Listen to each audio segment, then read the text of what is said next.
The only thing we have to fear is beer itself.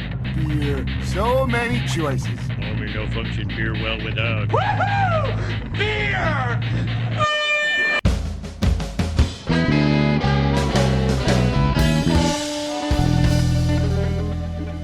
Hello and welcome to another episode of Beer Busters. We'll bring you the news and reviews of your favorite brews. My name is Dan Baker. I am joined by my co-host and brewologist, Steph Hefner. and of course the demented and fermented Wayne Baker. You know, one of these days I feel like I need to think of a better way to introduce you, because you are neither demented nor fermented. No, but it rhymes and it doesn't Yeah. violate any Exactly. existing trademarks. We haven't gotten any cease and desist for that one yet. Oh, man. This is going to be a packed episode with a lot to go through. And it's, you know, something I'm sure in a way we can all relate to because, I'm sure, you know, if you've looked at the episode description on your phone or device of choice, you can see that it's a very heavy topic. And basically, somewhere along the way, everyone has been or unfortunately will be affected by the terrible disease that is cancer in all its forms. But with that comes people who step up and want to do good in the world and pay it forward as best they can. And we're joined by a quite impressive panel of folks, and I'm going to go through and introduce you all one by one, kind of rapid succession, and very excited to have you all on board. I want to say thank you ahead of time, but we have joining us the president and co-founder of BrewStacheStrong, Mr. Colin Gerner. We have a member of the board, Lou McKercher. We have Devin Vogel, who was on the show 8 years ago when we were at Shawnee Craft, and we finally, last but certainly not least, have Juice Drapeau joining us from Oscar Blues. One and all, thank you everybody for joining us. I'm so delighted you could all be here with us. Thank you. Oh, of course. Yeah, thanks for having us. I also want to throw out there to, you listening to this, get the housekeeping out of the way. You can follow along. We'll post all sorts of reminders and heads up to where you can get beers that are associated with this kind of thing. Twitter, Instagram, TikTok at Beer Busters, Facebook, we're Beer Busters Podcast. There's beerbusterspodcast.com. There's, of course, YouTube, where we are Beer Busters Podcast, and patreon.com/beerbusters, where you can find some behind-the-scenes goodies. That is all secondary to the topic at nature, because it is quite a larger conversation to be had. I guess, if you guys don't mind, let's start at the beginning. So, BrewStacheStrong, I guess, Colin, it may be best to direct this question your way. What is BrewStacheStrong, and where did BrewStacheStrong begin? Yeah, thanks. BrewStacheStrong is a 501c3 nonprofit that's organized to raise funds and awareness for brain cancer research. We unfortunately got our start from my brother being diagnosed with glioblastoma, which is a difficult diagnosis and carries a 10 to 15 month life expectancy. Difficult at any time, let alone when you're only 28 years old, as my brother was. And we realized when we Googled this disease that not a lot was being done. Not even close to enough was being done, and that had to change. And my brother was one of a kind guy, carried a smile on his face at all times, and was an absolute fighter. And you just get told that you have an incurable disease, and at the same time you're worried about what you can do to help others. And so we started BrewStacheStrong organically he went into brain surgery. We shaved our beards down to mustaches, my dad, my brother, and I, as organically as you could ask for. And that was our way to join him in the fight. Obviously, a lot has happened. I could talk for hours on what we've been through: chemo, treatment, radiation, you name it, right? A difficult journey in diagnosis, but in classic, GJ fashion, which was my brother's name, he took a 10-month expectancy and gave us 25 months. And while that's never going to be enough, we look to be a rather fortunate family that has gone through a disease like this. And everything BrewStacheStrong stands for at this point is who my brother was as a person.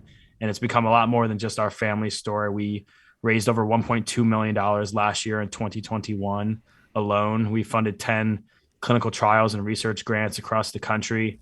We are fully volunteer run. This is not my full-time job. It's a passion project for me to ultimately flip the script on this disease and ensure that one day another set of brothers don't go through what I have with my brother and my family. It's amazing that you rallied around it, and such a tragic time, and my sympathies and condolences to you and your family. I can't even imagine what you guys had gone through with that, but it's nothing shy of admirable that you could turn that into something to pay it forward. There's a lot that goes on in the world, and you hear a lot about the negative and the scary things, and Lord knows right now as we're recording this, we're on the brink of World War III, and there's bigger things, and it's nice when there can be some kind of glimmer of hope for humanity, and I'd really like to think that this is something that can provide that. I also have to say you have a very impressive beard. Just need to throw that out there right at the top. We're getting ready for May for Brain Tumor Awareness Month, so my stash will be at full tilt this year, no question. Very nice. Very cool. So the logo for Stache Strong is, of course, the curly Q mustache, a very iconic mustache as it is. Do you curly Q your mustache? I that's kind of how we got started. It started organically as a mustache. It turned into an organization, and we shaved them off at our first event and raised funds that way. And my first one was full on Raleigh fingers. Oh, that's amazing. That's Very great. cool. That's great. Very cool. I want to also, Juice, I want to get you into the conversation earlier rather than later, because I know you're not able to join us for the whole time, which is totally understandable, and I'm glad you could donate a little bit of your time to us, as I'm sure you. I appreciate it. Of course. And I apologize. No. You are a busy man. Busy man. I mean, you're the head brewer of Oscar Blues. I mean, everybody knows Oscar Blues. That's great. How did you get involved? How did you find Stache Strong? How did they find you? How did this partnership happen? Well, over the last 7 years, I've been running our research and development facility, and we do a lot of collaborations. We do a lot of things for benefits, and it's a good chance for us to do something on a smaller scale and give back to research, research like cancer and other things in the local community. So Lou had reached out to me about potentially doing a beer to raise money through our tap rooms for Stache Strong and brain cancer awareness. So that was a really easy answer of yes. And when and what do we need to do to make this happen, and how can we raise the most money? And I think now that the fact we're doing it in continuous year 3, maybe that we might be at 4 now. Yeah, Year 4. Yeah. COVID's tried putting a dent in that, but we did not allow it. Nice. Which is pretty impressive. So, yeah, I mean, and that's what we do. That's what I do here as part of my job, is to do these small batches for these great causes. Very cool. Now, if I understand from the material, there isn't a specific beer recipe for the collaboration. You just kind of brew a beer for it and then use the labels and the hashtags and the marketing. Is that correct? Yeah, that's correct. And each year we've done a little different twist on the recipe, kind of based on what fun ingredients we have, or what's kind of trending and what we think. But it's usually revolves around being a pretty amazing IPA. That is the style to brew if you want to raise some money. Oh, for sure.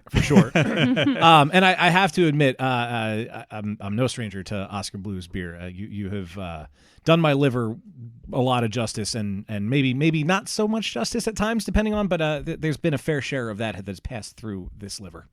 So thank you for your contributions to the beer society at large for that. And I look forward to my next Dale's Pale Ale, because that's just a phenomenal beer, as is everything else. So when you joined forces with this, do you, and not to put you on the spot, but do you shave down to a mustache also? I usually have a mustache for March, and I have not, but this year it might be, as you can see, I'm trying to get something going on here. So I got some time to fill it in. But we'll see. Maybe it'll be a surprise. Maybe it'll be something that I bust out for the first time. But I respect the mustache, and I do rock a mustache at different times of the year, out of pure laziness or also support. One or the other. I do often wonder if brewers' powers come from the power of their facial hair. Sometimes it seems like the longer the beard. I mean, I don't know. We'll see. You'll have to report back and see how it goes. Some studies. The funny thing is, when we this obviously we'll get into it, has gone to scale, but it was just Juice, Lou, and I in year one, right? Brewing on site this beer, and their entire tap room in the Colorado area like surprised us for the release, and they all had their mustaches on. It was just, again, at that point there was one brewery involved. It was just us and Oscar Blues, a single beer. I think we were doing 5-10 barrels. That was it at that point. So to kind of jumping off your mustache question, their entire tap room and family on the OB side had kind of jumped in and fully gotten behind more than just what it was as a beer, but a full like communal effort. Oh, that's great. So, Juice, how has the recipe evolved over the years of brewing this IPA? Well, we had pretty good success here at the Lions facility of brewing a number of smash beers.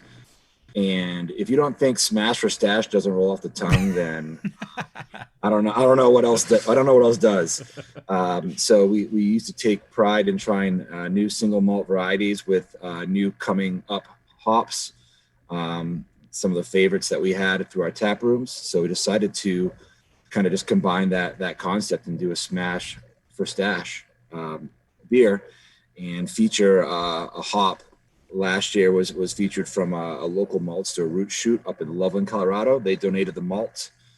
And this year we have a local yeast supply company out of Golden, Colorado called Propagate.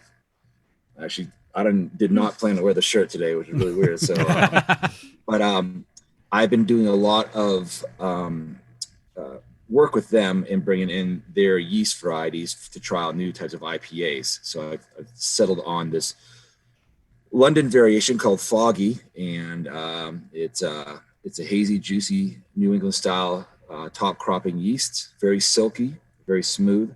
So I would like to use that and feature another amazing hop, as well as hopefully bringing in some local malt. Still working on the malt supply, but it's coming together though, and it's gonna be great when it does. Will the beer be available both in cans and on tap? I think this year, Lou, it's going to be a draft only offering with the time frame of spring is very busy for us, and we're having a hard time with can printed supply and those difficulties. So it will be available, but it looks like it's going to be draft only out of our Austin in Colorado and Brevard tap rooms. Very cool. That was my next question. All 3 tap rooms. Well, that's good. Yeah, so last year we did a 30 barrel batch in Austin, and that smash incarnation used Sabro hops, which are on fire. So that had really awesome, big aromatics, obviously, but notes of dill and fresh cut grass and some tropical fruit notes. So it was a huge seller in the tap rooms. We did it through the 3 tap rooms last year as well, and sold through that 30 barrel batch in about 6 weeks. So quick mover, and we expect to do same volume through the 3 tap rooms again this year. I love a good smash beer. I love highlighting a single ingredient, being able to see what a particular malt, hop, or yeast might bring to different styles of beer. That's very cool. But aside from geeking out about the makeup of the beer, how was it received initially, and how has reception grown as you've continued to be involved in it?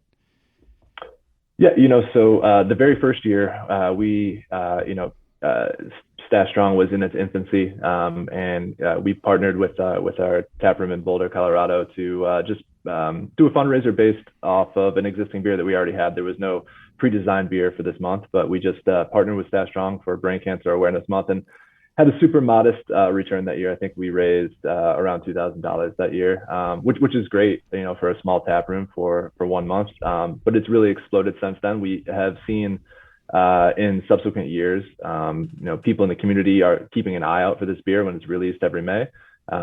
Stash Strong does a great job in helping these partner breweries promote the beer, amplify, their network through social media.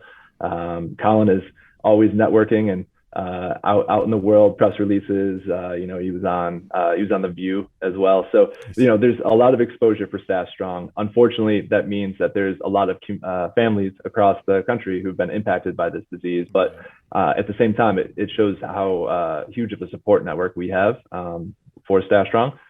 So yeah, it's been a really successful partnership over the past 3 years, and excited to push it to this 4th year. Very cool.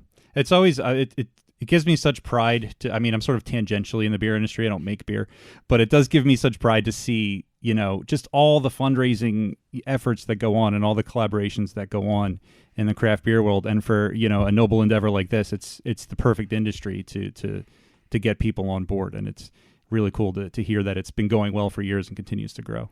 Very nice. Yeah, and I feel like, we often talk about the camaraderie in the beer industry, but a lot needs to be said for, beer drinkers, too. The fact that you'll have beer drinkers all across the country and internationally. I saw there was at least one brewery in Canada that was on board, too. So you have international beer drinkers who are helping to support the cause, and that's fantastic. So in its 4th year, how many breweries are taking part now?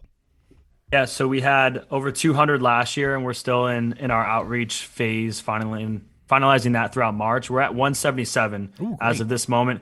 That number will look to be 250 to 300, humbly, by the time this launches May 1, which is incredible. Again, you're taking something that 4 years ago was a proof of concept, moving an existing beer, to year 2 brewing on site with one brewery, to already being with hundreds of breweries, especially being that we're fully volunteer run, right? All communications, emails, messages on social come through my cell phone. So we're in this space now where we're kind of one of the larger national beer collaborations in the country, right? We have over 40 states already included. You mentioned Canada. We also have a brewery in Africa, interestingly enough, this year. Oh, that's great. So I guess we are international now, but having hundreds of breweries in these communities and these beer drinkers, like you said, I mean, they look for these in their local communities. If there's a couple breweries within an hour or two, they will go out of their way to enjoy this beer. And the best part, like we talked about at the front, is there's no set recipe. I ever since I met Juice, I promised to never handcuff a brewer. I watched his magic happen in person, and but the point is, you wouldn't travel an hour to drink the same beer at a different brewery. But by being under the same umbrella within BrewStacheStrong, supporting brain cancer research, you're able to drive to the next brewery, hop a train to the next spot, whatever it may be, and try completely different brew from that location.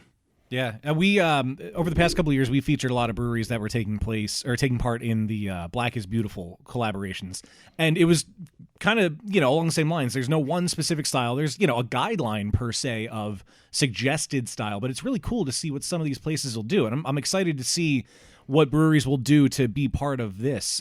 Devin, what are you guys at Shawnee Craft doing for this? So last year was really cool. Funny enough, Lou, we actually chose Sabro for our smash beer, and it came out just phenomenal. We did it a little bit differently. Instead of just using our regular pellets, I saw a bunch of stuff about Incognito and the cryo hops. So I wanted to do a specific Sabro, just kind of concentrate beer. So we did our regular 2-row. We use this all the time from RAR. And then I really wanted to see what Sabro could do. So we got Incognito in the Whirlpool with a little bit of Flame Out. And then we dry hopped with Cryo. And I mean, we've had so much time to dial down a lot of these recipes and really hone them in.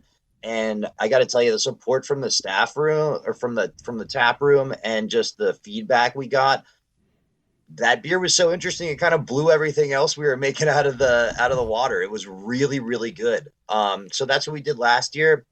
This year, we're going to do something a little bit more local. We'll probably work with Deer Creek Malting. That's right down that's pretty close to us. And then we actually have another hop farm that's just opened up in Effort, and it's probably about 20 minutes away.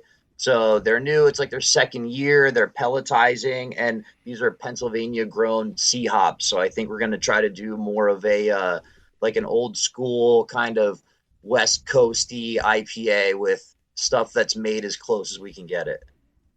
You could filter some of that Delaware River water too, Devin. Hey, that Delaware River water is a godsend. Something I never thought I'd hear anyone say. It keeps us on our toes, that's for sure. There you go. That's a positive spin. For sure. And now, like, IPAs have become such a focus in the beer world, for better or worse. Juice and Devin, do you find it sort of to be a nice release from perhaps all of the hazy IPAs that you're kind of obligated perhaps to brew on the regular now? That I guess for a collaboration, do you feel like you have a little more freedom to, I want to brew a smash beer with Sabro, or I want to brew more of a West Coast style? That do you find that a collaboration beer or a beer like this offers you the freedom to sort of be more creative and brew what you want and maybe not the demands of the industry? Yeah, I'll take that one first. So, what's funny? We do so much creative work throughout the year with all of our seasonals, and we do a brewer's choice tap that's literally just whatever we want to make in the moment, right? So we'll do an ESB, then we'll our next one coming up is a table beer, because I really wanted to try Omega's new Sundew yeast. So we wanted to do just really cool creative things throughout the year. I really liked the idea of the smash beer because it's one of those things that seems really simple, but in a production environment, you never really think about doing it. Like, you never really sit down and go, you know what, I'm just going to keep this 2 ingredients, 1 malt, 1 hop, we'll play around with the yeasts and stuff. But I think that the simplicity of it makes it creative in its own way.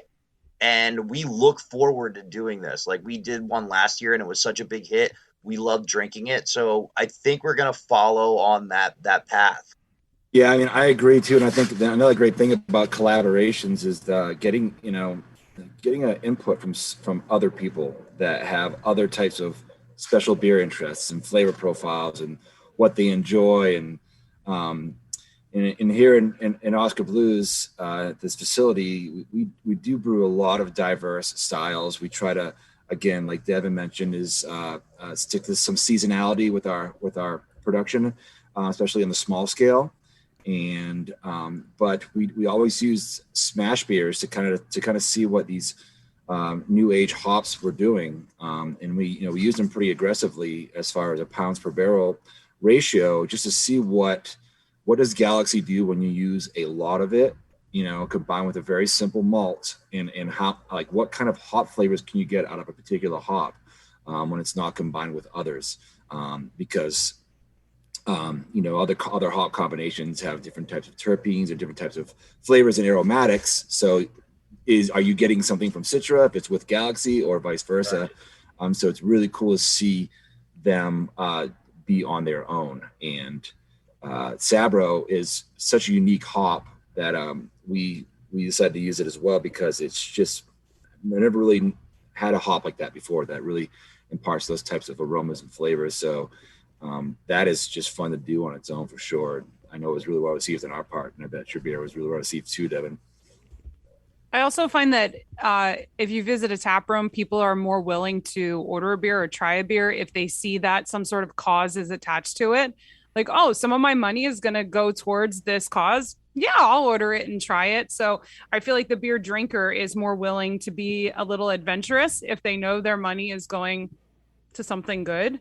So it's another way to sort of showcase something that perhaps you wouldn't have otherwise brewed. So that's exciting. It'd be fun to kind of have a shared experience and drink some of these beers together and see the take. Like, we enjoy drinking a lot of the Black is Beautiful beers. They're all imperial stouts, but man, they ran the gamut of imperial stouts, and it was fun to sort of compare them and drink them together. And I feel like this project, it would be equally as fun to experience that. So you guys have to can these for us so we can drink them too. We do have plenty that do can. I know Shawnee and Oscar Blues both did actually can last year. And again, when you have hundreds of breweries involved, we're gonna have plenty that are canning across the country. I made sure last year to get to about 50 of them. So wow. Both from a sense, this means a lot to me in my family, right? To have you look at last year. I mean, I know we're still in COVID times, but last year I was reaching out to these folks in January, February, March, and they didn't know if their doors were open yet, right? And it gives me goosebumps thinking about it, because they legitimately, without question, if they had capacity, they were in, right? They read about our story, they watched our documentary, plenty had personal connections to cancer, let alone brain cancer. And you see this community come together, and it's like, yeah, I can drive a couple hours and have a good time and see all these different breweries and try different beers because, they put themselves out there to support our mission, what we're trying to do. And ultimately, BrewStacheStrong has become a major component of our annual fundraising that is going directly to clinical trials. I wanted to ask about that. You have impressive numbers of money that you guys have raised over the last few years. What is the total amount that you have raised up to this point, and what specifically have you been able to fund with this money that you've raised? Yeah, that's a great question. It's my, I think, proudest point of what we have done, especially, as I said, being volunteer run. 99% of every donation go directly towards research and clinical trials. So to date, we're just over 1.8 million, which means very soon we will cross that $2 million threshold, which is so exciting and such a number that you don't think you're going to reach when our 4-year anniversary comes up in 3 weeks from yesterday. We funded 15 separate research grants and clinical trials across the country. Yale, UPenn, Nebraska, Mount Sinai, Duke, UCSF, Northwestern. I mean, we're not talking AAA baseball here, right? We're talking some of the biggest and most well-known research institutions and clinical trials in the neuro-oncology and neurosurgery space. And I think one thing that's pretty different about us is, I'm the CEO of StacheStrong, right? Ultimately. And when a lot of, big organizations, when you meet with the CEO, not always have they lost, their best friend and their brother to this disease, and also be, a CPA and finance minded. So when I get in with these neurosurgeons, oncologists, and their finance team, I let them know that 99% of every dollar goes right to research, right? And I pride myself on that. And I work with organizations that make sure they do not take, a huge cut off the top, because if I'm working as hard as I am and up late each night, after my actual job, raising these funds and trying to inspire others, I want to make sure that these institutions are recognizing that and going to work and knowing what a patient, what a caregiver, what a family goes through. And again, it doesn't happen overnight, but in 4 years, we've gotten to that point where top institutions and universities across the country reach out to us with proposals that our medical advisory board reviews. Again, I've gotten pretty dangerous in terms of understanding what's going on, but I am at no time reading a 50-page neurosurgery grant proposal, right? That's going to be above my pay grade, but we have now a medical advisory board and top oncologists and surgeons that review these and grade them just like the NIH does, right? The National Institute of Health. So that what breweries love about this is they know by getting involved, whether they're doing 1 barrel or 50 barrels, right? Whether we're talking a couple $100s or a couple $1,000, they can rest assured that their community and their local supporters are giving to an organization that is moving on in the right way towards funding research, as opposed to, cutting 30% off that on the top. And the last point on that, right, I always say is you'd be amazed if you looked around at what percentage of dollars go towards the mission of a lot of organizations. Yeah. Right? And that's that's something that I'll yell it from the mountaintops. It's the thing I am most proud about because we're different in that sense. You will not find many national collaborations who are able to connect with thousands of breweries and ultimately have hundreds involved that can say that 99% of every donation goes right to research. Yeah, no, that's great. It blew my mind years ago when I found out that one of the most recognizable breast Redacted. cancer, one of the most recognizable charities out there for cancer research barely actually gave any money to research. Yeah, it destroyed my understanding of it all. So I'm glad to hear that you are so committed to actually getting the money to where it needs to go to fund these things. And of course, it stems from a tragic personal story. But it's like I said earlier, it's great that you can focus and commit to doing that and continue to do it years down the road and just keep growing and keep that commitment going. And that's amazing. And I'll probably say it again multiple times before we're done with this episode, but my hat is off to all of you guys and possibly 90% of my beard. We'll see how that goes. Oh boy. Uh-oh. I like that. Yeah. It is amazing. Like you said, that people don't often realize how much money they give to charity doesn't actually make it to the cause. But I do feel like more and more people are becoming aware of that. Yeah.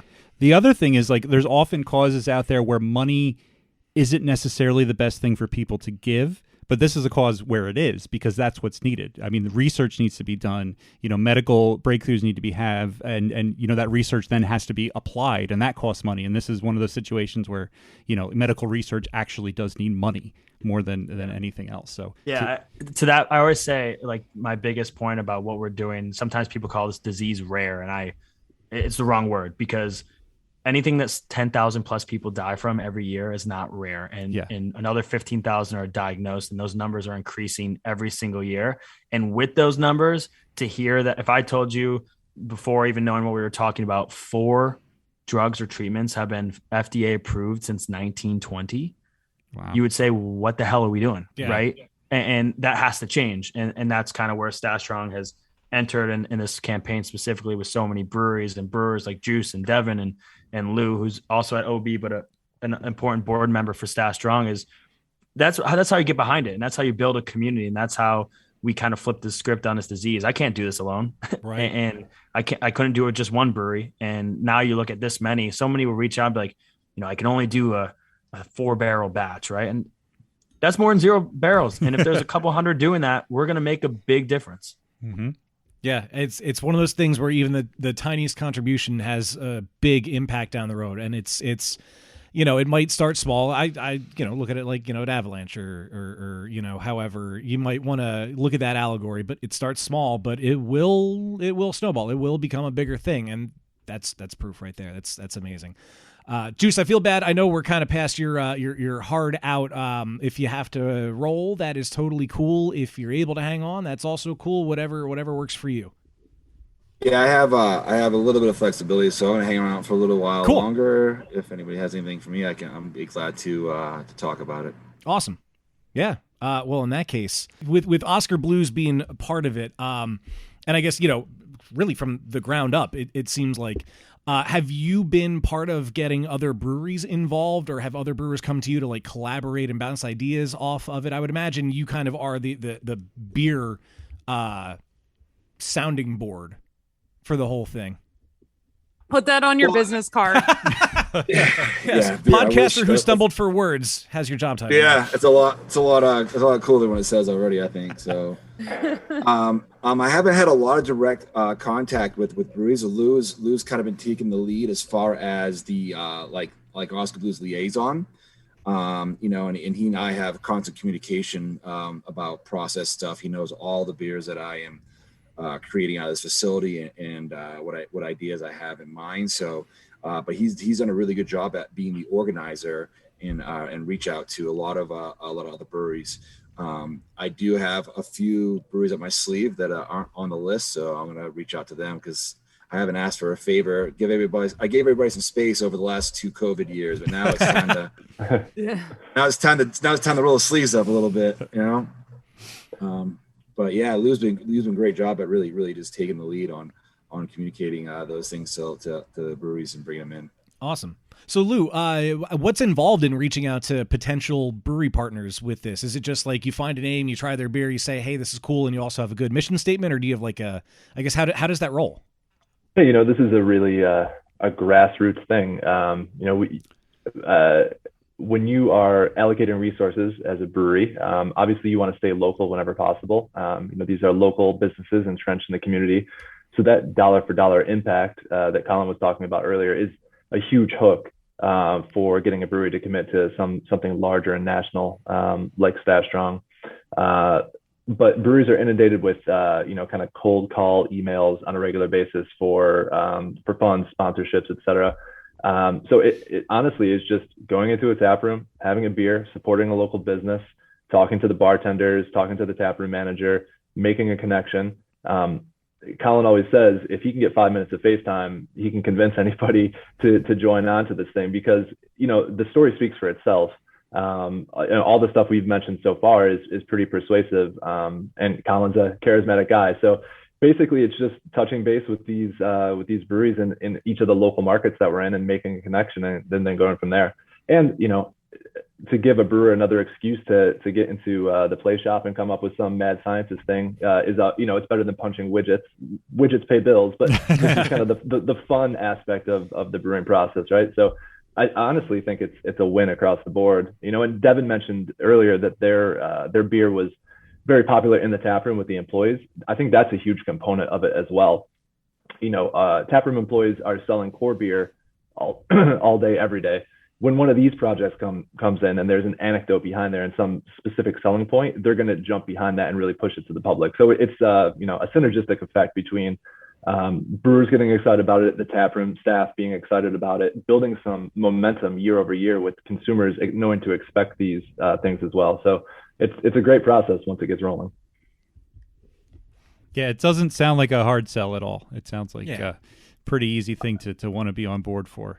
All things I've had worse jobs for sure. Yeah, absolutely, absolutely. Well, we nerded out a lot about the technicals of beers and smash beers and all that kind of thing. But I did want to kind of circle back, Colin, and just give you a little bit of time to talk about glioblastoma and more specifically what it is. I know we've talked about some numbers up until now, but just kind of lay out for people. Lots of people's lives have been touched by cancer, but there's many different kinds, unfortunately. So just a little bit about like specifically this disease and just how it touches people.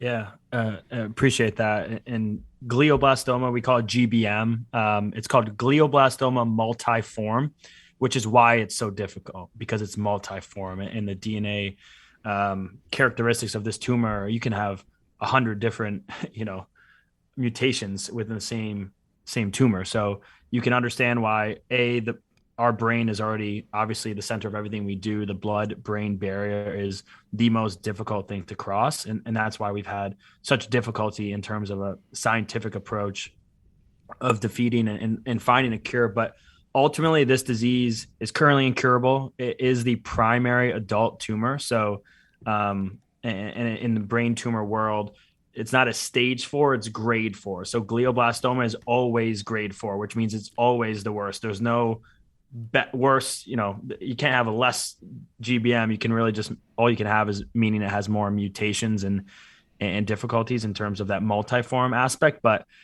carries a 10 to 15 month life expectancy. I think that's even overstated in terms of life expectancy. What is life expectancy, right? I mean, after you go through a brain surgery, chemo, radiation, infusions, you name it, what quality of life are we looking at during those 10 to 15 months, right? You're not oftentimes who you were before, which makes that statistic oftentimes misleading to me as I live in this world. And then, the other thing I always say is they always say 5% survive to 5 years. And I like to say that means 95% don't.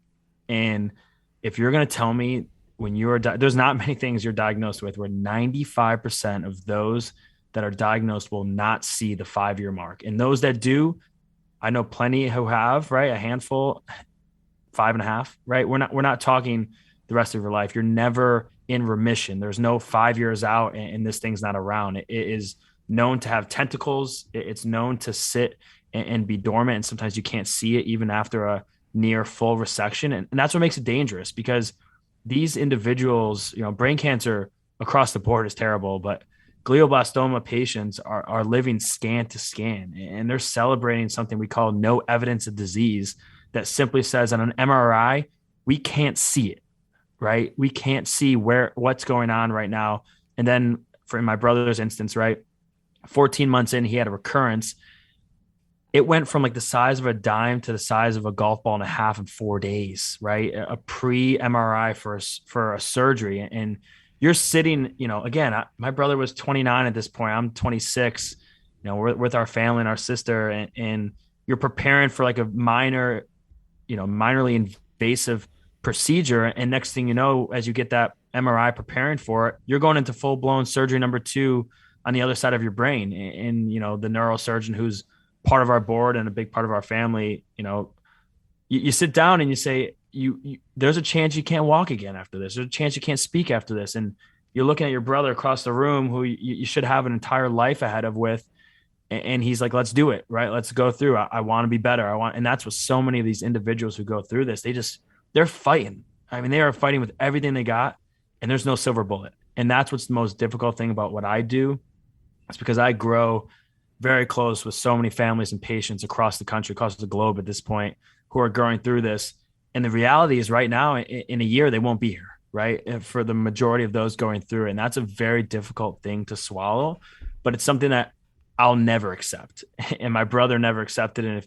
And if there was an extended life from someone's fight and the way they went about their day to day, my brother would still be here, but that's simply not the case from a science perspective. So all of that being said, that's why Stash Strong exists. That's why we've built a community of 5,000 to 10,000 supporters annually who go out of their way to buy a shirt, right? Attend an event, drink a beer at a participating brewery. We have people who reach out like, this is the first beer I've had in 5 years, right? And they're going and they're bringing their entire friend group and loved ones to these breweries because it's a way for them to support. It's a way for them to honor their loved ones, whether they're living or they're in grief. And that at the end of the day is more powerful than anything you can ever hope to accomplish as an organization, right? That hope and inspiration that we're able to provide, given what I said at the beginning of those statistics, which couldn't be more dire.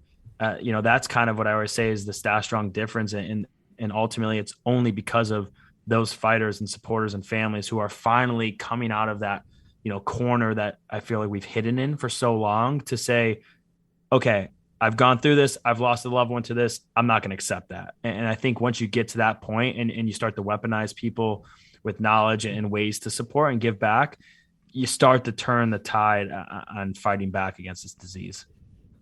So I'm curious, why beer? Where was the light bulb that went on where you guys were like, beer is the way to help grow this initiative? Yeah, it's a great question. I actually, Lou introduced me to craft beer, probably a decade ago at this point. I remember one of my first like craft crafts, Old Chub Nitro, in the tap room at the Tasty Weasel at that point. And it was something my brother and I loved, right? We're two young kids in New York City, right? We love to go out and have beers and catch up with friends. And it was just kind of a way to always socialize. And my brother was a huge brown ale guy. Maduro brown ale, it was his. I mean, he was allowed 0 beers, but we gave him a beer, during treatments and whatnot, because why not? And Maduro brown, he'd sip that thing, every last ounce out of it, his favorite beer. But it was something that we just looked at as we have other campaigns, right? That we're not only a beer campaign, we do plenty of things throughout the year, but this was something my brother and I enjoyed doing together, right? We enjoyed having a beer, and you look at it now, we over 300,000 pints were produced for this campaign last year. And that's a lot of people who are getting the chance to raise a pint to my brother. And I think that's pretty damn cool. At the end of the day, again, something that started, we like beer, talked with Lou, met Juice, I realized it's a lot harder to brew a beer than a lot of people who sit at bars and drink them realize after he put me to work. But, you look at it now of what it's grown into, and the sky's the limit for this type of thing. But to know that hundreds of thousands of pints are being raised for people going through this is pretty awesome.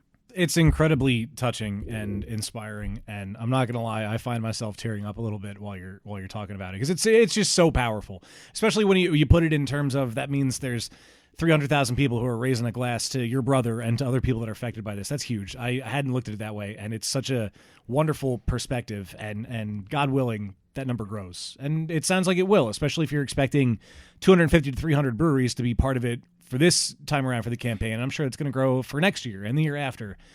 That's huge. That is gigantic. And the process for becoming a part of this seems really simple. I've been checking out the documents on your website.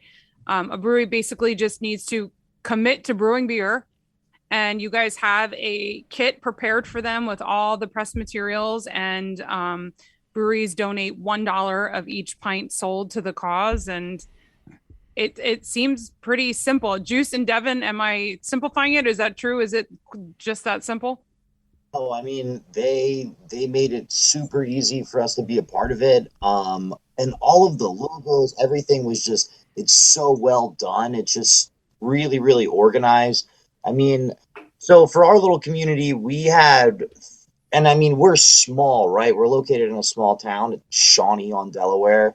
It's like the Burton on Kent kind of We always make that joke, right? That's pretty good. Perfect. So we actually, in our small community of only about 200 people in our little town, we've had 3 widowers who lost their wives to cancer, and 2 of whom it was glioblastoma. So one of the widowers, Peter, was watching a news station, and he actually saw the Smash Stash information and started talking to Michael, our owner, about it. And we were late to the party. We brewed our beer in the last day of May, and it came out, and it was one of the quickest batches we've sold through, and we sold 2,500 pints. And then also, just through throwing all this information out there and really putting all of the stuff that Colin and his team provided, we actually had an additional $10,000 just donated through matching gifts to give to the cause. Wow. That's awesome. Which is so incredible, because if you caught that, 200 people in the town, they raised $10,000. Yeah, Like, that's nuts. that's what we found. You don't have to brew 1,000 barrels to have this impact. Let alone if you're able to connect, like you said, 2 people that I met personally. I went down and met the team and shared a few pints, met those who had lost their loved ones to GBM. To watch them enjoy a beer, and they had like a concert on the grass that night, right? Just enjoying life, to be able to raise a pint in honor of their loved ones. One of the individuals who donated very generously said to me, "I've never found a way to support the loss of my wife." And I'm sitting there, again, I'm 30 years old, and I've lost a lot, right? In terms of a family of 5 losing 1. We don't have much else besides that. And you realize that a brewery who jumped on late, right, in Shawnee, a small area, sold through their batch in record time, connected with the entire local community in a way that they were willing to go into their pockets for one of the first time support the loss of their loved ones. That's when you realize, like, this is why we do what we do. This is the exact moment, as Devin just said, being able to raise $10,000 as a 200 plus person community means you're doing it right. I do want to give a quick shout out to the awesomeness that is the Shawnee Tap Room. For any of our listeners who have not been there, I spent a weekend there a few months ago now, I guess. And, I've been up there many times, but it was the first time we went up and stayed overnight. But just hearing you talk about sitting outdoors, watching live music, I mean, there is seriously nothing more chill and relaxing and amazing than sitting outside that tap room, listening to live music, drinking the beers. And to pair on top of that, like these memories, like I can't even imagine what a touching moment that was for you, Colin, and for these families as well. But to our local listeners that are in Eastern Pennsylvania, if you haven't been in a while, you definitely have to check out the Shawnee Tap Room. It's a good time. I kind of wish I was there right now. Don't we all? Don't we all? Right? Well, I just wanted to thank everybody for having me on. I have to take off now. Colin, it's always a pleasure to see you, man. I hope I see you in person. Can't wait to get down there soon. I miss you. I'm looking forward to it, man. I just want to let you know that the black Stash Strong shirt that I have, I wear underneath my softball t-shirt, and I hit mad bombs because of that shirt. So that's what I'm talking about. Yeah, so I rock that thing a lot, man. It's dingers only. Dingers all day, baby. But thanks for having me on, and I hope to see you soon. All right, thank you. you. Yes, Yes, thank you for joining us, man. Great meeting you, and cheers. Have a good night. Thank you. Cheers. Thanks. I always love when a brewer records with the system right behind them. Yeah. Yeah, that's always a good background to have. So you mentioned you mentioned that shirts are available. Is that just through the website? Yeah, we have an online store that a third party provider takes care of. They're all I don't like to wear things that aren't comfortable, so we take pride in everything we do. If you haven't gotten the sense of that yet, but we have athletic performance shirts, pocket tees. The pocket tees are fire. Sweatshirts, hats, you name it, all with our branding, and a portion of all, I think it's about 20 to 40% of all sales go directly to us, which is pretty good when you look at margins and when you see the prices of these things online. I mean, you're getting a shirt for $20, $25. Another way to support us, and it's cool. There's 10,000 plus Stash Strong shirts, gear, swag, across the country. We have supporters in as far as Israel, Wow. who have gone through this disease, who are big time supporters of Stash Strong. He's a 3.5 to almost probably 4 years now survivor. Wears his Stash Strong shirt to every MRI. Gives him he always says it feels like his Superman cape. But the online store is pretty cool. Always worth a check out to there. It's open on like a monthly basis, so I don't know when this comes out, but it always closes on the last day of the month. Our provider kind of orders everything, ships it, and gets it to them. So sometimes there's a bit of a lag there, but I've got probably 100 shirts at this point. It's especially in the work from home days without my camera. It's just about all I wear because the athletic performance shirts for $25 are the most comfortable thing you could have. That's great. Selfishly, I have to ask, do you have like stickers or anything? And the reason I ask is years ago, there was a brewery, Curious Traveler, that had the mustache. And I had one of the fuzzy mustaches on my water bottle. Yeah, there you go. So you have the glass.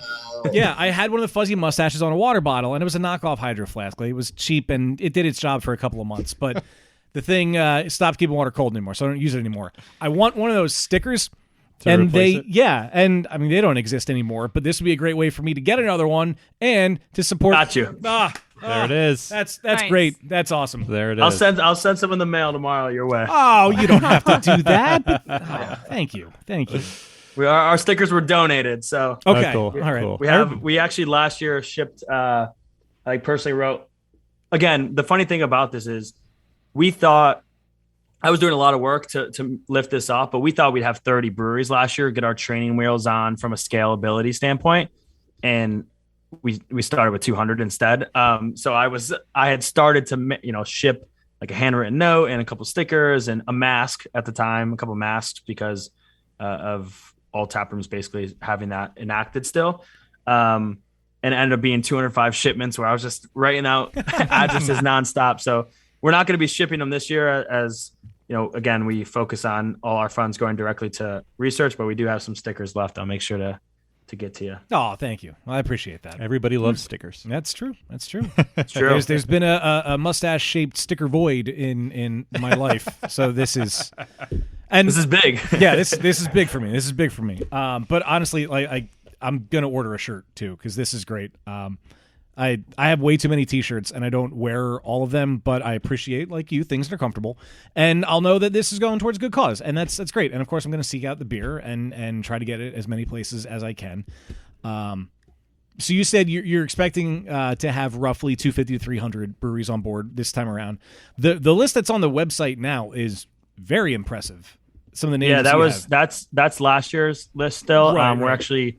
This week, I don't know when this is coming out, but this week we will be, because it's such a rolling fluid process. It's tough to add 3 or 4 every day, but we'll be adding the 177 this week. We're working on a graphic for an updated graphic with all participating logos. And the reason I say we're expecting 250 to 300, even though we're only at, some would say, oh, you're only at 177, but we had over 100 that joined in March alone last year, right? Because although I've been connecting with breweries since, really November, December. I have a list of about 180 right now that have wanted more information, intrigued, just working through all the logistics on their end. So there's even more breweries out there that I don't even know that they're interested right now that, we haven't heard from, that are just going through the steps of the ladder to get this on their production schedule. So if there are breweries that are listening and they felt that this is something that they would want to be behind, again, I can add a brewery the night before, and we're also flexible from a start date. I think we talked about at the front end, but I make sure there's as little of a barrier to entry as possible because every single brewery makes a difference. And again, some campaigns will say, well, we already did this, so I'll go back into the lab and add another logo to the social post, no problem, to have more involvement. Yeah, and we do have a fair share of local brewers to our area that listen to this, and I really hope this will spark some of them to reach out and to see if they can be part of it. And you know what? Screw it. I'm going to call them all out right now. All of you brewers that are listening to this right now, I challenge you to be part of this because obviously it's a great cause, and I really think that as impressive as the list is, I want to see more Central and Eastern Pennsylvania breweries on board with this. So do it. And Dan is personally volunteering to come and squeegee the floor on the brew day. That's what I do on brew days. I don't. You don't want me touching the beer, but I will clean.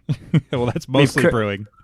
We currently have 10 Pennsylvania breweries involved. I don't have it on this graphic where in Pennsylvania, but we have 10 currently involved. Plenty, like Shawnee, Englewood, Illusion, that were all involved last year. Last Minute, unsure if you ever heard of Last Minute. It's outside of the Scranton area. Okay. They brewed 5 barrels and raised over $6,000. Wow. And they sold out all 5 barrels in a weekend. Wow. It's a smaller production.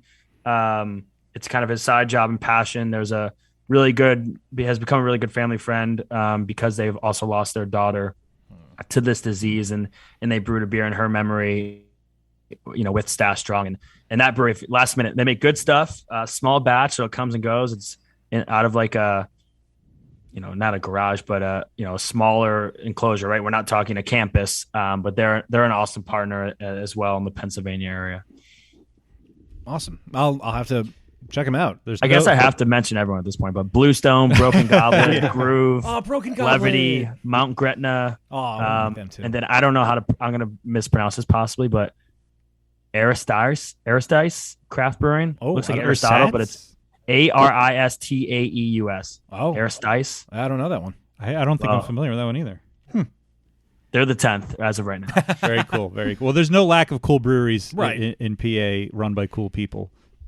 So many so that we don't know how to pronounce all the names of all of them. There's so many. But I appreciate them, and that's what we that's very right. much appreciate. Of course, that's very cool. Very cool.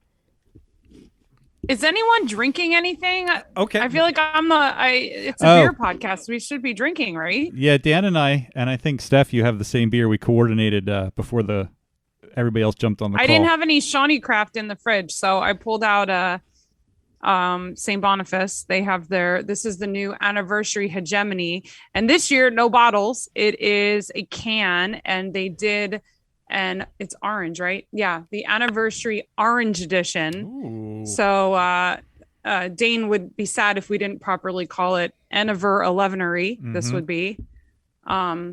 So I'm excited. This is my first one. I haven't had it yet. Did he listen to me and the 10-year one? Did they call it 10-anniversary? Because that, it's just, it's right there. No, they didn't listen to you. Boo. Damn it, Dane.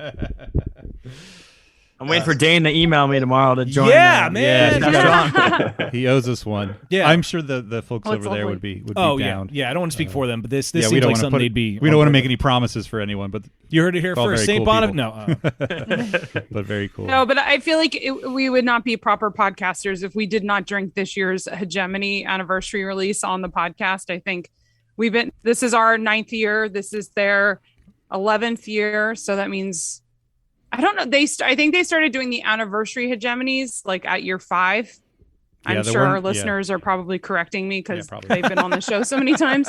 But this is a beer they've brewed since day one. And I remember drinking it at the old location in the tiny little nano brewery. And so it's always warm and fuzzies years later. So happy anniversary to St. Boniface and cheers to that. But I don't see anyone else drinking beer. You guys aren't drinking tonight? It's tough timing for the date. I have my executive health exam at 7 a.m. tomorrow. Oh, okay. Damn, Yeah, don't drink.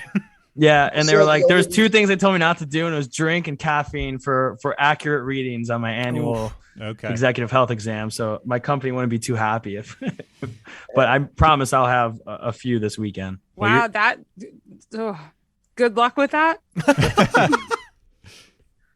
So no beer for now, but Lou, are you drinking anything? I'm not. I wasn't adequately prepared. I'm on the road right now, so I'm in a hotel room with no fridge, and I didn't think to grab anything on the way from work. So I'll have to get some after the call. I'll go out and have one. There we go. Everyone's honor. Yeah. Fair enough. Devin's camera is off, so he's probably like he's been drinking the whole time. 18 hams deep by now. I don't know. I got one in each hand. I am actually enjoying a Shawnee Craft 7 Bridges.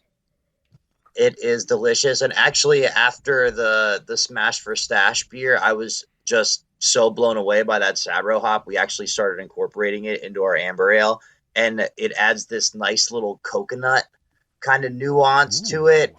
it was like the little piece of the puzzle that was missing designing the recipe. So every time I get to drink one of these, I'm like, oh yeah. Yeah, That's that awesome. wonderful hop again. What are we going to play with next? Very cool. So before recording, we were talking about Devin was last on the show for episode 28, which would have been almost 8 years ago now. Ooh, yep. As this is episode 237. But the more shocking thing is that Devin is approaching a decade at Shawnee Craft, which I feel like in this day and age is unheard of for brewers to stay at the same spot for so long. So Devin, I guess just give us the quick summary. What's new at Shawnee Craft? What's been keeping you there for so long? How are you?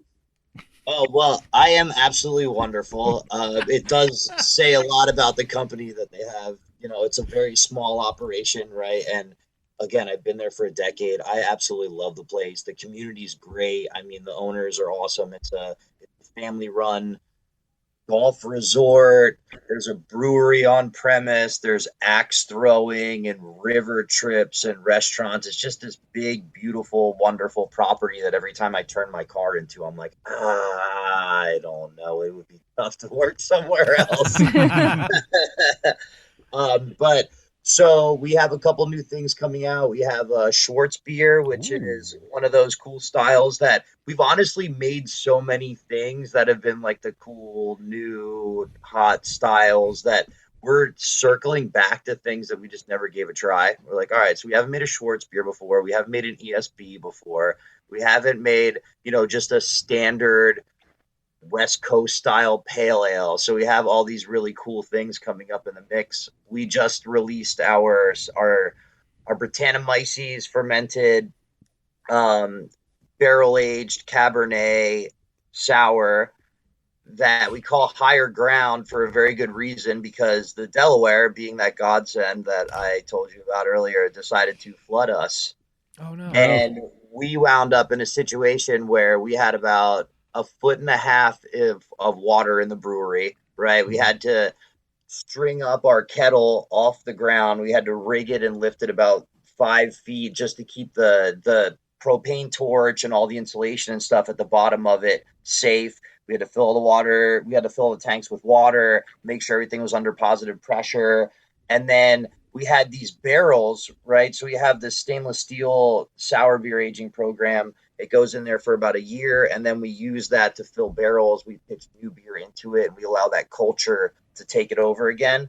So this has been something that we've been keeping alive for like 6 years, and we put it into barrels, and all of a sudden the water came in, and we're sitting there scrambling, trying to get the canning machine off the ground and trying to get the kettle off the ground, where we're looking at the barrels like, oh my God, we need to save these things. So we wound up bringing them up to this really high point on the property. And we have some really good pictures where the flood got about, I would say, 3 feet away in elevation for a good 6 to 8 hours. And then as soon as the water receded, we brought the barrels back in, right? They'd been sitting on peaches for 6 months. We package all of it. Honestly, it's one of the best sours that we've ever made. And I don't know if that's just because I know of the struggle that was put in to produce it. It's just been like one of these really cool small batches that has a really good story. It won't be around for long. And man, talk about survivors, right? That's cool. I have two things to say in response to that. Number one, guys, he said Schwartz beers are cool, and that made my heart so happy. Oh, if you don't like Schwartz beers, then get out of here. I feel bad. Yeah. You don't even understand, Devin. I love Schwartz beer so bad, and I've been on this like 4-year quest to get breweries to start brewing them again, and I'm so glad that they're finally cool-ish again. But and speaking of the rivers, though, I don't know if you guys saw, but Manayunk Brewing, the brewery, is no more. Yeah, I did see because that. of the other lovely river that Eastern Pennsylvania is known for, the Schuylkill River.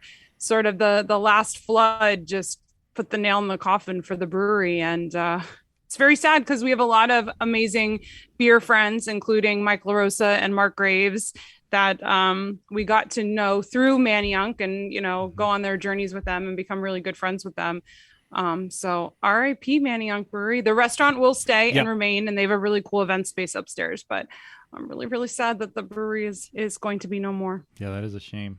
I think we still have a bottle of beer. So in our kitchen, we have a lot of bottles of beer on top of the cabinets, and I'm pretty sure we still have, what was it, Up Shit's Creek? Oh, yeah. Yep. Appropriate. Exactly. Well, whoops. Yeah. I mean, it was good beer. Good name. I feel like this would be a good time to maybe pause from the seriousness of the conversation and perhaps play a game. I agree. You guys up Is for a everyone quick on game? board? Let's play a quick game. Sounds good. Have a little fun. Cool. All right. Love it. I'll record the video even though Devin is just a black square. That's okay. We'll just make him an emoji. Recording in progress. No problem. All right. We'll just Photoshop the picture from 8 episode years 28. ago. Oh no, I could. I should. It's probably what I'll end up doing. Go before and after. I'll stick the thumbs up.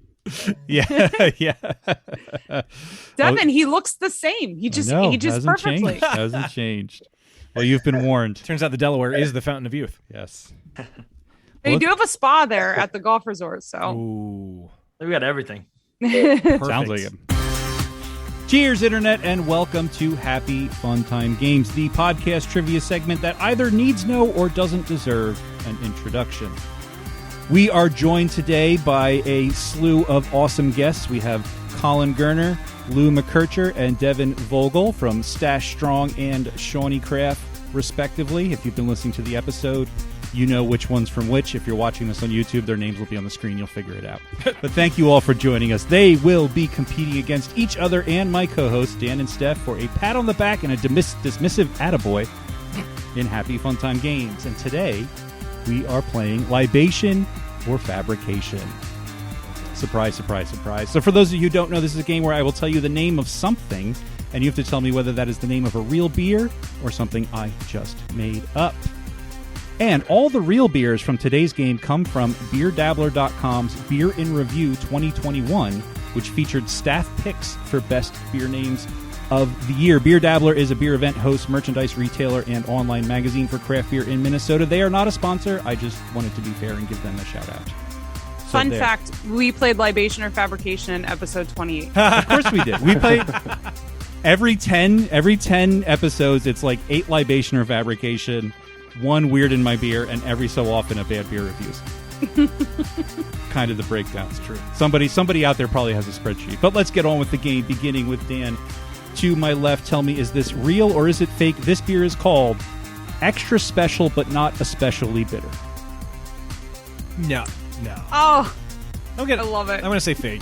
Dan is saying that is fake. Steph, what do you think? No, I want it to be real. Steph is wishing it into existence. Oh, I want it to be real too. I just think it's fake. Real. Moving on to Lou, real or fake? What do you think? Oh, it's very wordy, so I want to say it's fake, but I'm gonna go against the grain and say that a brewer came up with that and they pushed it through, so it's definitely real. Real. I like the explanation. All right, going with real. Devin? Also, I'm going to say that is a very wordy title, and because of that, I'm going to say it's real. Okay, all right, saying it's real because it's wordy. And finally, Colin.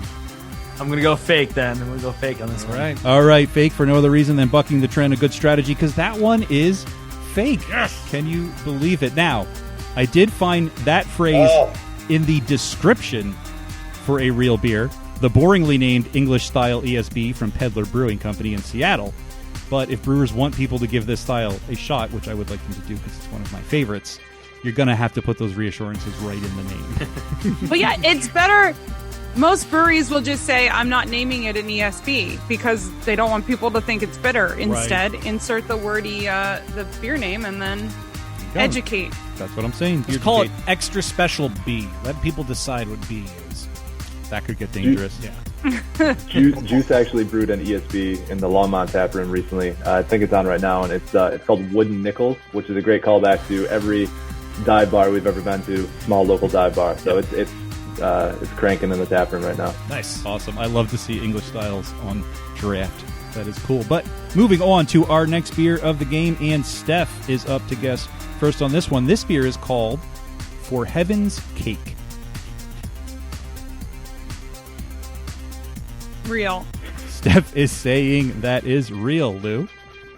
Gotta be real. It's too easy. Saying real, it's too easy. Devin, what do you think?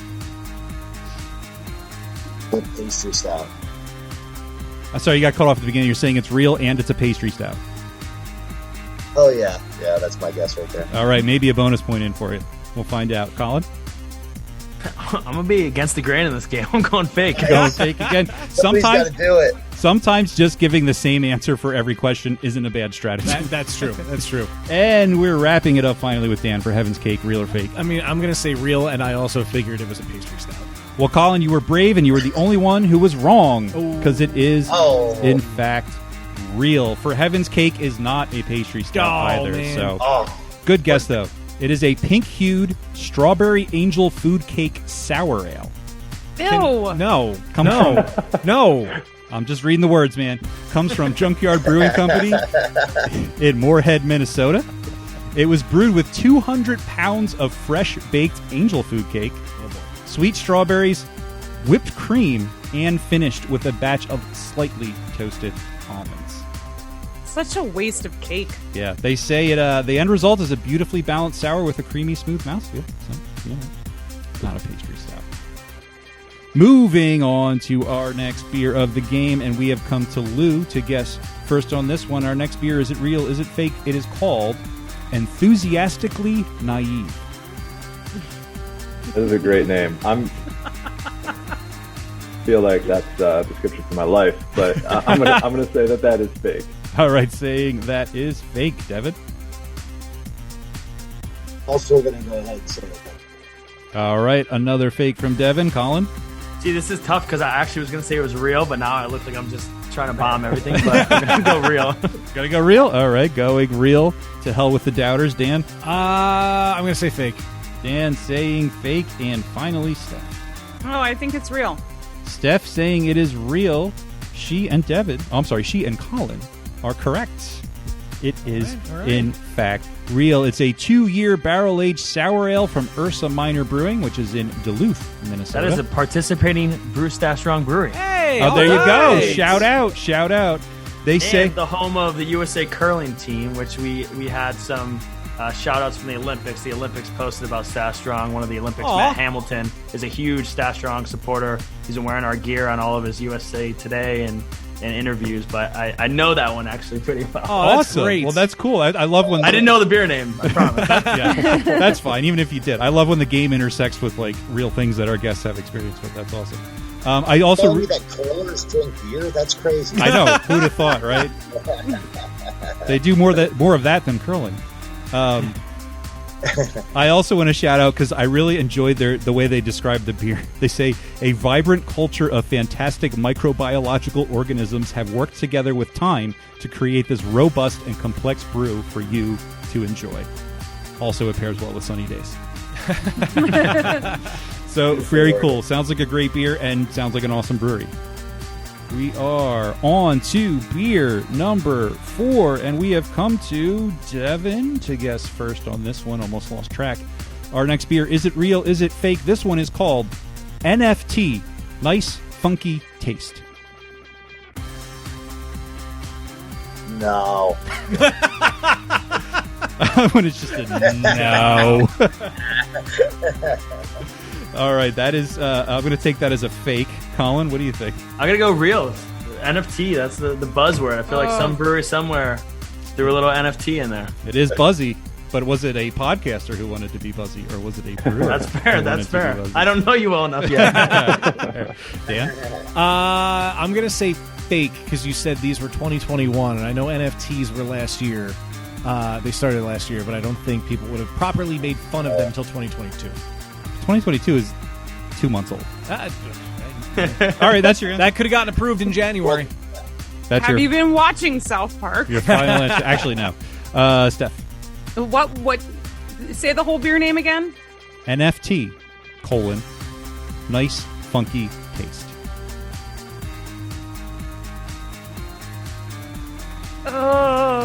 My gut is saying you made that up. I'm going to say fake. All right, so we have mostly fakes. Colin went on a limb with real. Finally, Lou. What side are you falling on? I'm going to say fake as well. Oh, everybody except Colin saying fake. Everybody except Colin is correct because it is, in fact, fake. I think I'm starting to get you. Yeah, there is a pattern. Doesn't take long to figure it out. So coming up with a somewhat beer-related alternate not anagram. What's that called? NFT, scuba. Acronym. Thank you. Acronym. So I was trying to come up with an alternate acronym for NFT that was beer related, and it was not very easy. And when I finally did, I do what I always do, and I hold my breath and I type it into Google in quotes next to the word beer to see if it already exists. And it did not. However, many beer reviews contained that exact phrase. Nice, funky taste. So I'm just saying it's clearly what the people want. Just start calling your beers that, somebody. We are on to the penultimate. Here's the word. Beer of the game, number 5. And Devin, you are up to guess first on this one. Nope. Did I skip? What did I do? No, Devin just went. Devin just went. Colin. See, I have two names that end in and then it threw me off. It's too complicated. Okay. Colin, you are in fact guessing first on this one, and this beer is called Your Car's Extended Warranty. No. False. Saying it is fake, Dan. I'm going to say fake also. Dan also saying fake, Steph. Real. Oh. Okay. Defiantly saying real, Lou. Fake. Fake. All right. And finally for real, Devin. Yeah, I'm with you. That's real. Oh, 2 reels, and the 2 reels are correct. Oh, wow. It is, Nice. in fact, real. It was released just the end of last year. Their post about it on Facebook says, "Hey, while we have you, we'd like to talk to you about your car's extended warranty." A hazy IPA from Lift Bridge Brewing Company in Stillwater, Minnesota. It's if you're curious, it's full of Citra, Mosaic, and Galaxy hops, and it's double dry hop. And as I said, released in late 2021. So that takes us to the precipice of the final beer of the game, and we're going to add up the points real quick here to see where everyone stands, to see who's going to go first, second, third, and otherwise. So in the lead currently, with 4 out of 5 questions correct, is Steph. Hey. Very good showing this game. Right behind her, with 3 points each, Dan and Devin. Woo. And right behind them, with 2 points apiece, Lou and Colin. Right behind. Right behind. Right. We got 20% correct. Yep. Usually the people that have played this 40. game before don't do very well. So This is true. This is unprecedented. So I'm going to put a very convoluted turn order here, and I'm going to mark it down with numbers because we know I will forget otherwise, and I'll probably still forget even though I did this. So we're going to make Steph guess first, and she's in the lead. She won't get to hear everybody else's answers, and the rest I will try to do in a way that makes sense. But nothing's on the line, so it doesn't really matter. Our final beer of the game. Mercifully tell me, is it real? Is it fake? This one is called Give Yeast a Chance. real. Steph saying that is real. We're going to go to Dan next. Yeah, that sounds real. Dan saying real. Flipping over to Devin. I don't want to follow the trend, but I think that one's real. All right, reluctantly saying real, and we come now to Blue. It has to be real. Yeah. Sounds. If it's not real, it should be a beer name, right? So, fair enough. We hear that a lot in this game. Do it, Colin. Tell him no. This is easy. I will say it's not real. Yeah. Your only chance. I was going to say everybody else said real, so your only chance, of doing anything. I mean, you're not going to win because you're too far behind, but go out on a limb and say fake, and it pays off this time because that is in fact fake. All right. Yes. Coming last. So you're not quite in dead last. I am really surprised that there are no beers out there that have this name. Yeah. And it seems like like a pretty obvious punt, but I Googled it and I untapped it, and no, didn't come up anywhere. So yeah, Give Yeast a Chance, obviously punnification of John Lennon's 1975 classic Give Peace a Chance, something I think the world could do right now. That's the end of the game, and we're going to add up the scores real quick to see where everybody stands, and if I can read my own handwriting. We don't quite have a German Sparkle Party, but we do have something close. Steph, still with 4 points, our big winner of the game. Congratulations. Ooh. A three-way tie for second place, not first. Ooh. Dan, Colin, and Devin. And just slightly behind, just barely bringing up the rear, is Lou with 2 points. Could it be? I gave it my best. Could it be an Austrian Sparkle Party? Well, we have before had a Polish pickle parade. That's what it was. So we can call this a Polish pickle parade because I don't remember what that actually was. So we'll just say this is it. But that's the game. That's the game. No prizes for winning, no punishment for losing. Now, Thank you all for playing. If you're watching this on YouTube, do the YouTube things. We appreciate it. And this is the part where we're going to shout out to our most generous patrons on Patreon. Thank you for keeping the lights on at Beer Busters Podcast World Headquarters. That's what I get for trying to say all that. We'd like to thank the following people. Jen McDonald. Cake. Oh. PA Brew Review. Oh, whoop. Eric Dixon. What the fuck? That's not the button I wanted to hit, but that's where we are. Dana. Son of a bitch. James Lamberg. Quaffing. Chris Mahoney. I'm so fancy. You didn't even know? You didn't know. Sean Sullivan. I kind of want to gnaw on it. Brian Mills. Oh, Black Lager, keep on rolling. Jill Chivers. Vindicated. Joe Mansell. I'm a banana. Topher Simmons. Cryo hopped. And Ben Mengel. Hi, guys. If you want to find out how you can get your name on this list, as well as a bunch of other cool behind-the-scenes perks, go to patreon.com/beerbusters. But for now, let's pay our tab. Say, Yvonne, remember when I said I'd have to send away to NASA to calculate your bar tab? Oh, yeah. We all had a good laugh, Mo. The results came back today. You owe me $70 billion.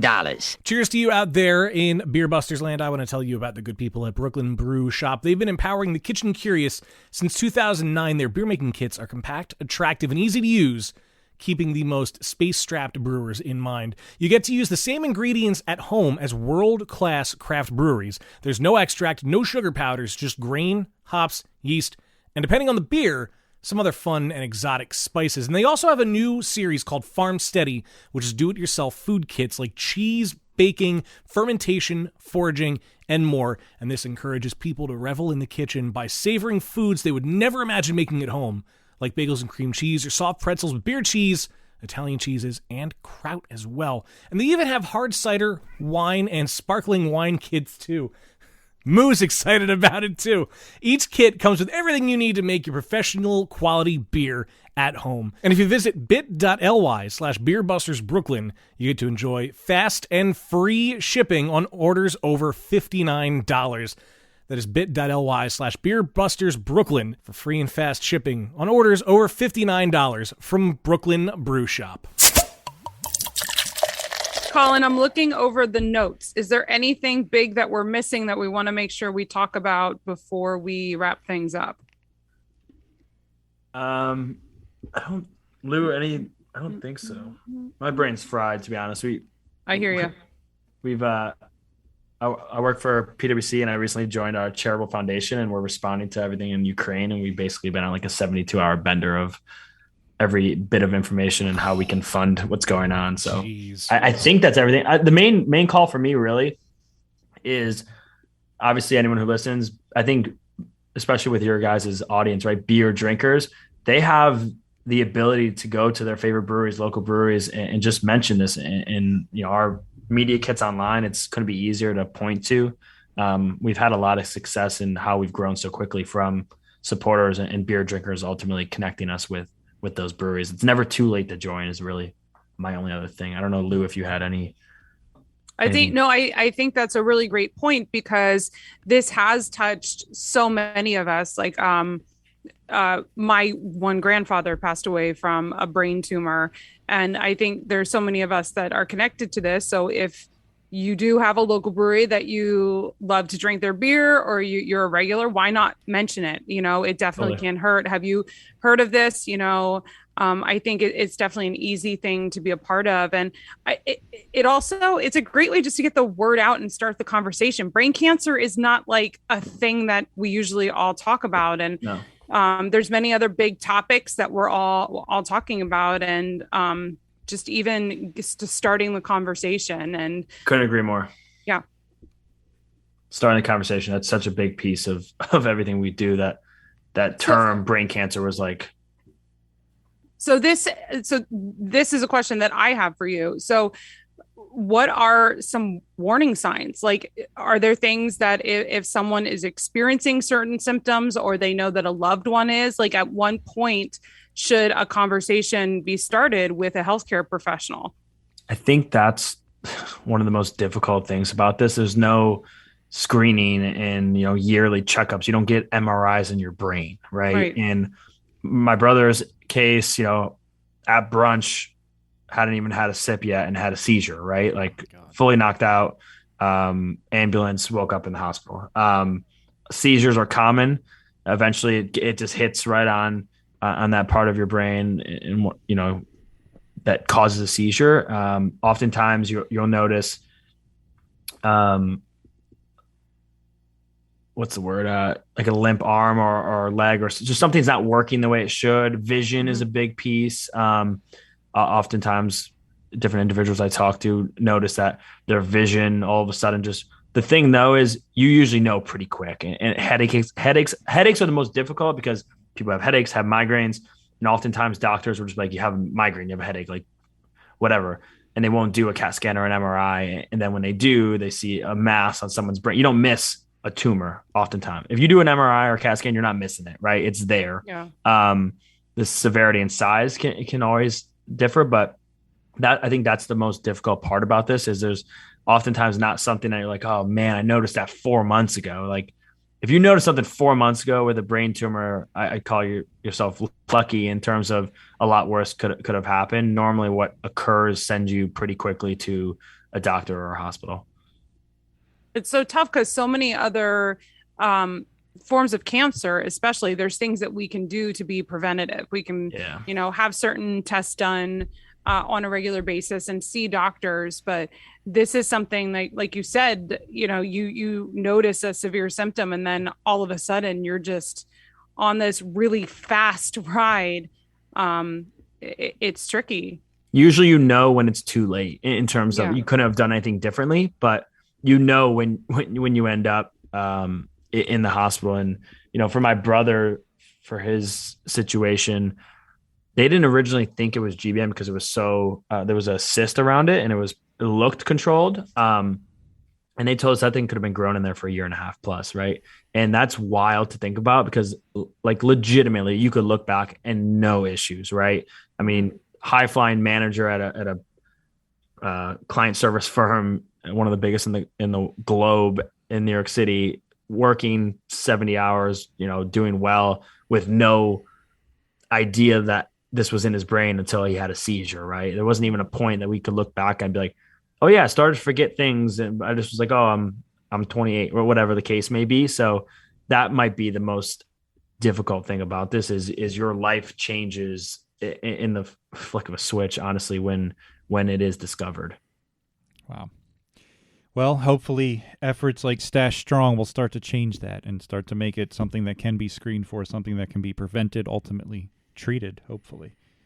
And a reminder just to appreciate life and appreciate the people you have around you, because Colin, as you know too well, like that can just change like that in a moment's notice. So just be kind to each other and love each other and appreciate each other, which apparently is a very hard word to say.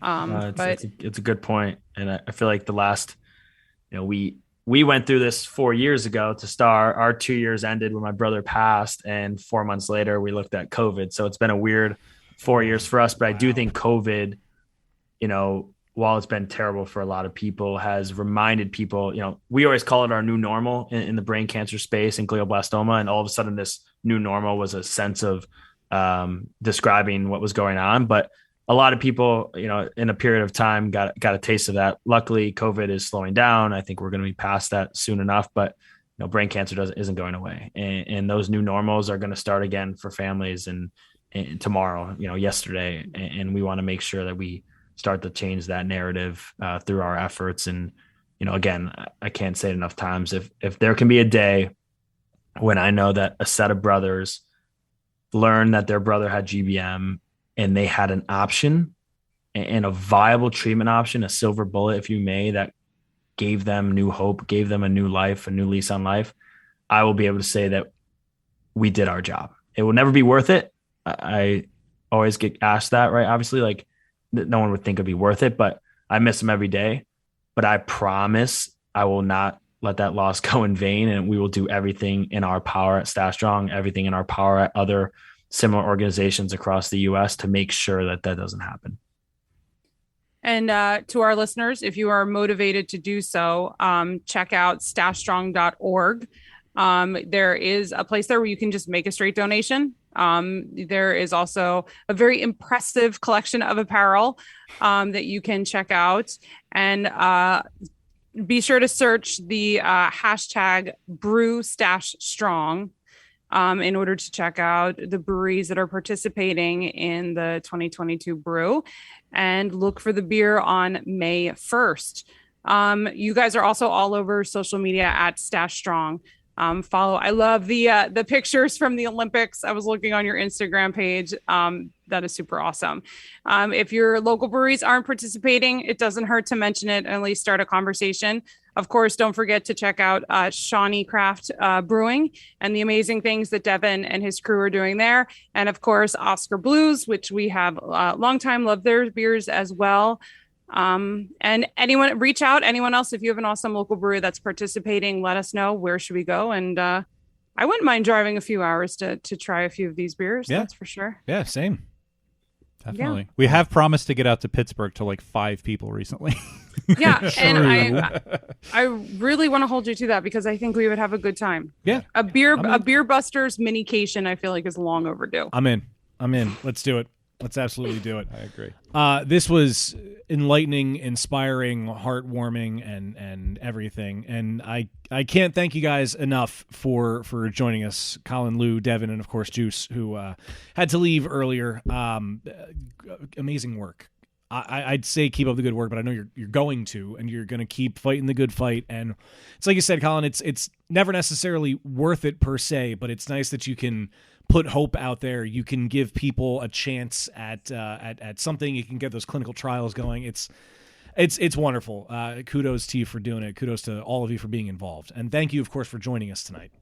Thank you for having us, and shout out Beer Busters. I think, oftentimes we don't always think about this full cycle. You guys taking an hour and a half to sit with us and highlight what we're trying to do, and our mission is how we get to that next step. And it's been a blast. I've been on a few of these beer podcasts over the last 2 years now, and I feel like every time I leave with couple new people that I want to go and grab drinks with. So I appreciate you guys, what you're doing, spreading the good word for Stash Strong in this campaign in support of brain cancer research. Yeah. Thank you. Happy to.